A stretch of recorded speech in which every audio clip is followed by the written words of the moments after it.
রামের দেশে রামের মিছিল হবে তো কোথায় গিয়ে হবে বলুন? আমেরিকা আন্টার্কটিকায় মিছিল করবে মানুষ, নাকি চীনে গিয়ে মিছিল করবে? রামনবমীর মিছিলকে কেন্দ্র করে তৃণমূল কংগ্রেস সামাজিক উত্তেজনা তৈরি করতে চাইছে, সংঘর্ষের পরিবেশ তৈরি করতে চাইছে, হিন্দু মুসলমানে হানাহানি করতে চাইছে। উত্তরপ্রদেশে তাকিয়ে দেখুন, সেখানে রামনবমীর দিনে যখন ভক্তবৃন্দর ওই রাম জন্মস্থানে যান, তখন বিভিন্ন মাজার মসজিদ থেকে ফুল ছোড়া হয়, নিচে তারা শ্রদ্ধালুদের শরবত খাওয়ানোর ব্যবস্থা করেন। আর পশ্চিমবঙ্গে মুখ্যমন্ত্রীর আমলে এখানে বিভিন্ন জায়গা থেকে পাথর ছোড়া হয়।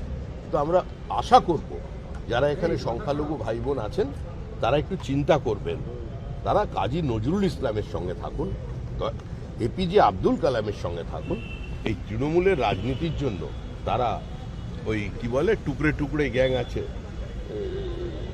ওদের সঙ্গে একটু নাই থাকলে তারা ভেবে দেখুন তাদের ভবিষ্যৎ তার কীরকম আছেন গত 15 বছরে। একবার আয়নার সামনে দাঁড়িয়ে নিজেকে প্রশ্ন করুন।